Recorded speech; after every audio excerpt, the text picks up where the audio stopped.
الآية دي حرفيًا هتغيّر لك حياتك. أنا كنت لسه في حلقة القرآن دلوقتي، والمُعلِّمة قالت لنا إن الآية دي ليها علاقة بالقضاء وبصراحة أنا هاقول لكم على الآية دي لإن أنا طبّقتها على نفسي. السنة اللي فاتت مرّيت بابتلاءات صعبة، موت جدي وموت صاحبتي، وبجد كان مواقف كتير أوي مرّيت بيها كانت صعبة جدًا، والآية دي أنا بقت معناها وقَر كده في قلبي، وبقيت باحس إن فعلًا، فعلًا لو طبّقنا الآية دي في حياتنا هنرتاح، هنحس كده إن إحنا مش متعلقين بالدنيا. بسم الله الرحمن الرحيم: لكي لا تأسوا على ما فاتكم ولا تفرحوا بما آتاكم.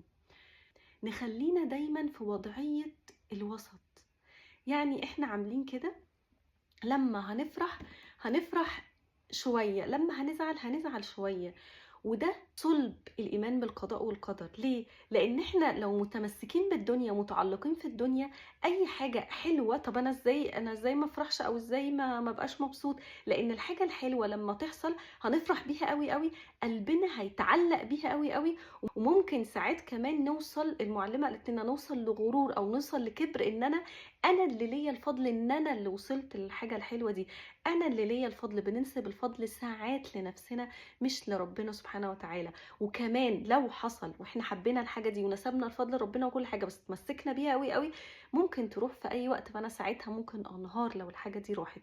فنخلّينا في الوسط، حتى الفرح ما نفرحش أوي، أوي بأي حاجة. طب وفي الحزن كمان ما نحزنش أوي بالحاجة. طب ليه؟ لإن الحزن الزايد عن حدُّه أوي ده بيدخّلنا في حتة السخط، بيدخّلنا في حتة ليه يا رب ده حصل كده، بيدخّلنا في حتة الإيمان بقى بشر القضاء. طب خلاص الحاجة الصعبة دي حصلت، هاقول قدّر الله ما شاء فعل، وأؤمن بقضاء ربنا لإن أنا مؤمنة بربنا إن أيًا كان السوء اللي حصل ده فهو خير.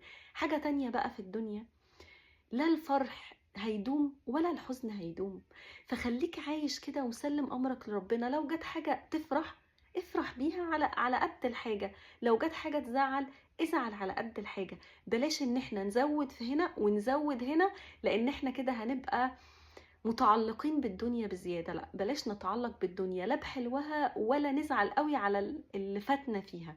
نخلينا في الوسط، والله ده هيسلم قلبك ويطمن قلبك ويخلينا ان احنا عايشين فعلا على يقين بالله ومسلمين امرنا لله.